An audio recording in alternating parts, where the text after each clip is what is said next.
بسم الله الرحمن الرحيم ياسين والقرآن الحكيم إنك لمن المرسلين على صراط مستقيم تنزيل العزيز الرحيم لتنذر قوما ما أنذر آباؤهم فهم غافلون لقد حق القول على أكثرهم فهم لا يؤمنون إنا جعلنا في أعناقهم أغلالا فهي إلى الأذقان فهم مقمحون وجعلنا من بين أيديهم سدا ومن خلفهم سدا فأغشيناهم فهم لا يبصرون وسواء عليهم أنذرتهم أم لم تنذرهم لا يؤمنون إنما تنذر من اتبع الذكر وخشي الرحمن بالغيب فبشره بمغفرة وأجر كريم إنا نحن نحيي الموتى ونكتب ما قدموا وآثارهم وكل شيء أحصيناه في إمام مبين واضرب لهم مثلا أصحاب القرية إذ جاءها المرسلون إذا أرسلنا إليهم اثنين فكذبوهما فعززنا بثالث فقالوا إنا إليكم مرسلون قالوا ما أنتم إلا بشر مثلنا وما أنزل الرحمن من شيء إن أنتم إلا تكذبون قالوا ربنا يعلم إنا إليكم لمرسلون وما علينا إلا البلاغ المبين قالوا إنا تطيرنا بكم لئن لم تنتهوا لنرجمنكم وليمسنكم منا عذاب عليم قالوا طائركم معكم أئن ذكرتم بل أنتم قوم مسرفون وجاء من أقصى المدينة رجل يسعى قال يا قوم اتبعوا المرسلين اتبعوا من لا يسألكم أجرا وهم مهتدون وما لي لا أعبد الذي فطرني وإليه ترجعون أتخذ من دونه آلهة إن يردني الرحمن بضر لا تغن عني شفاعتهم شيئا ولا ينقذون إني إذا لفي ضلال مبين إني آمنت بربكم فاسمعون قيل ادخل الجنة قال يا ليت قومي يعلمون بما غفر لي ربي وجعلني من المكرمين وما أنزلنا على قومه من بعده من جود من السماء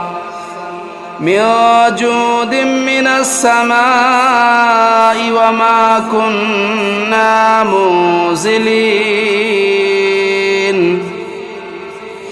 إن كانت إلا صيحة واحدة فإذا هم خامدون يا حسرة على العباد ما يأتيهم من رسول إلا كانوا به يستهزئون ألم يروا كم أهلكنا قبلهم من القرون أنهم إليهم لا يرجعون وإن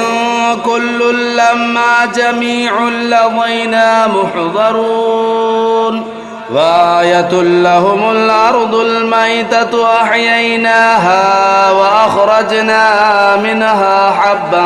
فمنه يأكلون وجعلنا فيها جنات من نخيل وأعناب وفجرنا فيها من العيون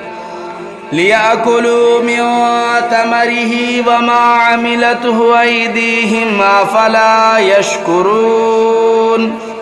سبحان الذي خلق الأزواج كلها مما تنبت الأرض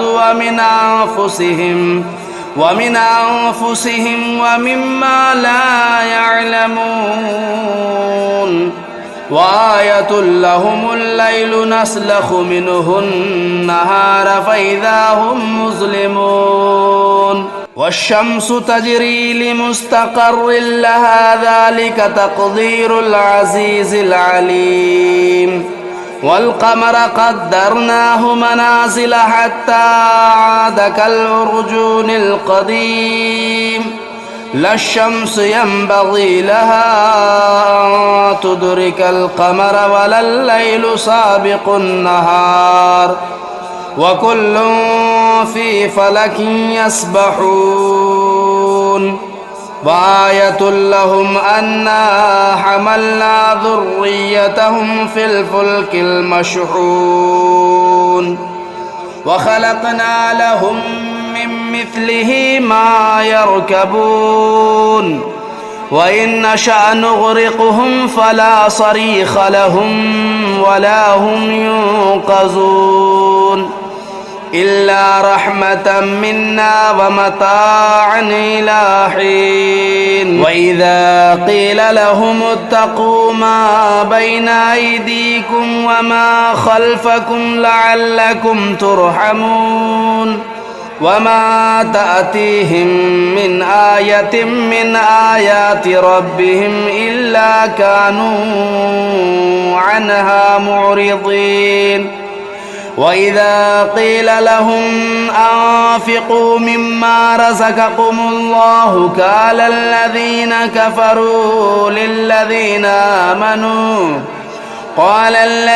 كفروا للذين آمنوا أنطعم من لو يشاء الله أطعمه إن أنتم إلا في ضلال مبين ويقولون متى هذا الوعد إن كنتم صادقين ما ينظرون إلا صيحة واحدة تأخذهم وهم يخصمون فلا يستطيعون توصية ولا إلى أهلهم يرجعون ونفخ في الصور فإذا هم من الأجداث إلى ربهم ينسلون قالوا يا ويلنا من بعثنا من مرقدنا هذا ما وعد الرحمن وصدق المرسلون إن كانت إلا صيحة واحدة فإذا هم جميع لدينا محضرون قالوا يا ويلنا من بعثنا من مرقدنا هذا ما وعد الرحمن وصدق المرسلون إن كانت إلا صيحة واحدة فإذا هم جميع لدينا محضرون فاليوم لا تظلم نفس شيئا ولا تجزون إلا ما كنتم تعملون إن أصحاب الجنة اليوم في شغل فاكهون هم وأزواجهم في ظلال على الأرائك متكئون لهم فيها فاكهة ولهم ما يدعون سلام قولا من رب رحيم وامتازوا اليوم أيها المجرمون ألم أعهد إليكم يا بني آدم ألا تعبدوا الشيطان إنه لكم عدو مبين وأن اعبدوني هذا صراط مستقيم ولقد أضل منكم جبلا كثيرا أفلم تكونوا تعقلون هذه جهنم التي كنتم توعدون اصلوها اليوم بما كنتم تكفرون اليوم نختم على أفواههم وتكلمنا أيديهم وتشهد أرجلهم بما كانوا يكسبون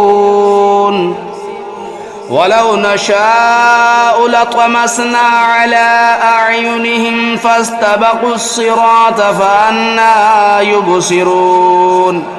ولو نشاء لمسخناهم على مكانتهم فما استطاعوا مضيا ولا يرجعون ومن نعمره ننكسه في الخلق أفلا يعقلون وما علمناه الشعر وما ينبغي له إن هو إلا ذكر وقرآن مبين لينذر من كان حيا ويحق القول على الكافرين أولم يروا أنا خلقنا لهم مما عملت أيدينا أنعاما فهم لا مالكون وذللناها لهم فمنها ركوبهم ومنها يأكلون ولهم فيها منافع ومشارب أفلا يشكرون واتخذوا من دون الله آلهة لعلهم ينصرون لا يستطيعون نصرهم وهم لهم جند محضرون فلا يحزنك قولهم إنا نعلم ما يسرون وما يعلنون أولم ير الإنسان أنا خلقناه من نطفة فإذا هو خصيم مبين وضرب لنا مثلا ونسي خلقه قال من يحيي العظام وهي رميم قل يحييها الذي أنشأها أول مرة وهو بكل خلق عليم الذي جعل لكم من الشجر الأخضر نارا فإذا أنتم منه توقدون أوليس الذي خلق السماوات والأرض بقادر على أن يخلق مثلهم بلى وهو الخلاق العليم إنما أمره إذا أراد شيئا أن يقول له كن فيكون فسبحان الذي بيده ملكوت كل شيء وإليه ترجعون. بسم الله الرحمن الرحيم. الرحمن علم القرآن خلق الإنسان علمه البيان.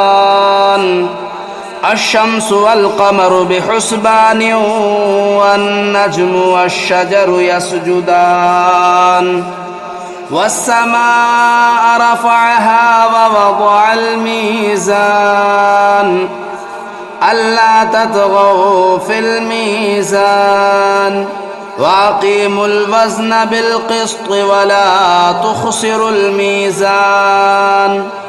والأرض وضعها للأنام فيها فاكهة والنخل ذات الأكمام والحب ذو العصف والريحان فبأي آلاء ربكما تكذبان. خلق الإنسان من صلصال كالفخار وخلق الجان من مارج من نار فبأي آلاء ربكما تكذبان. رب المشرقين ورب المغربين فبأي آلاء ربكما تكذبان. مرج البحرين يلتقيان بينهما برزخ لا يبغيان فبأي آلاء ربكما تكذبان. يخرج منهما اللؤلؤ والمرجان فبأي آلاء ربكما تكذبان. وله الجوار المنشآت في البحر كالأعلام فبأي آلاء ربكما تكذبان. كل من عليها فان ويبقى وجه ربك ذو الجلال والإكرام فبأي آلاء ربكما تكذبان. يسأله من في السماوات والأرض كل يوم هو في شأن فبأي آلاء ربكما تكذبان. سنفرغ لكم أيها الثقلان فبأي آلاء ربكما تكذبان. يا معشر الجن والإنس إن استطعتم أن تنفذوا من أقطار السماوات والأرض فانفذوا لا تنفذون إلا بسلطان فبأي آلاء ربكما تكذبان. يرسل عليكما شواظ من نار ونحاس فلا تنتصران فبأي آلاء ربكما تكذبان. فإذا انشقت السماء فكانت وردة كالدهان فبأي آلاء ربكما تكذبان. فيومئذ لا يسأل عن ذنبه إنس ولا جان فبأي آلاء ربكما تكذبان. يعرف المجرمون بسيماهم فيؤخذوا بالنواصي والأقدام فبأي آلاء ربكما تكذبان. هذه جهنم التي يكذب بها المجرمون يطوفون بينها وبين حميم آن فبأي آلاء ربكما تكذبان ولمن خاف مقام ربه جنتان فبأي آلاء ربكما تكذبان ذواتا أفنان فبأي آلاء ربكما تكذبان فيهما عينان تجريان فبأي آلاء ربكما تكذبان فيهما من كل فاكهة زوجان فبأي آلاء ربكما تكذبان متكئين على فرش بطائنها من استبرق وجنى الجنتين دان فبأي آلاء ربكما تكذبان فيهن قاصرات الطرف لم يطمثهن إنس قبلهم ولا جان فبأي آلاء ربكما تكذبان كأنهن الياقوت والمرجان فبأي آلاء ربكما تكذبان هل جزاء الإحسان إلا الإحسان فبأي آلاء ربكما تكذبان ومن دونهما جنتان فبأي آلاء ربكما تكذبان مدهامتان فبأي آلاء ربكما تكذبان فيهما عينان نضاختان فبأي آلاء ربكما تكذبان فيهما فاكهة والنخل والرمان فبأي آلاء ربكما تكذبان فيهن خيرات حسان فبأي آلاء ربكما تكذبان حور مقصورات في الخيام فبأي آلاء ربكما تكذبان لم يطمثهن إنس قبلهم ولا جان فبأي آلاء ربكما تكذبان متكئين على رفرف خضر وبخري حسان فبأي آلاء ربكما تكذبان تبارك اسم ربك ذو الجلال والإكرام بسم الله الرحمن الرحيم تبارك الذي بيده الملك وهو على كل شيء قدير الذي خلق الموت والحياة ليبلوكم أيكم أحسن عملا وهو العزيز الغفور الذي خلق 7 سماوات طباقا ما ترى في خلق الرحمن من تفاؤت فارجع البصر هل ترى من فطور ثم ارجع البصر كرتين ينقلب إليك البصر خاسئا وهو حسير ولقد زينا السماء الدنيا بمصابيح وجعلناها رجوما للشياطين وأعتدنا لهم عذاب السعير وللذين كفروا بربهم عذاب جهنم وبئس المصير إذا ألقوا فيها سمعوا لها شهيقا وهي تفور تكاد تميز من الغيظ كلما ألقي فيها فوج سألهم خزنتها ألم يأتكم نذير قالوا بلى قد جاءنا نذير فكذبنا وقلنا ما نزل الله من شيء إن أنتم إلا في ضلال كبير وقالوا لو كنا نسمع أو نعقل ما كنا في أصحاب السعير فاعترفوا بذنبهم فسحقا لأصحاب السعير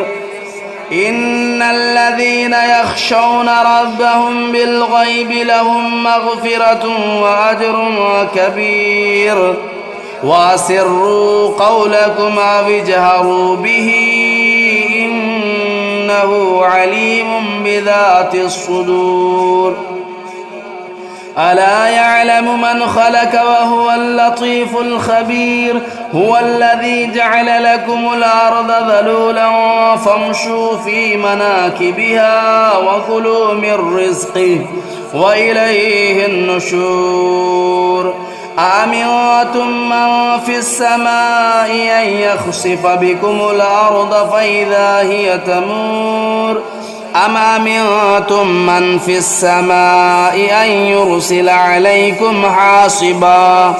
فستعلمون كيف نذير ولقد كذب الذين من قبلهم فكيف كان نكير أولم يروا إلى الطير فوقهم صافات ويقبضن ما يمسكهن إلا الرحمن إنه بكل شيء بصير أمن هذا الذي هو جند لكم ينصركم من دون الرحمن إن الكافرون إلا في غرور أمن هذا الذي يرزقكم إن أمسك رزقه بل لجوا في عتو ونفور أفمن يمشي مكبا على وجهه أهدى أمن يمشي سويا على صراط مستقيم قل هو الذي أنشأكم وجعل لكم السمع والأبصار والأفئدة قليلا ما تشكرون قل هو الذي ذرأكم في الأرض وإليه تهشرون ويقولون متى هذا الوعد إن كنتم صادقين قل إنما العلم عند الله وإنما أنا نذير مبين فلما رأوه زلفة سيئت وجوه الذين كفروا وقيل هذا الذي كنتم به تدعون قل أرأيتم إن أهلكني الله ومن معي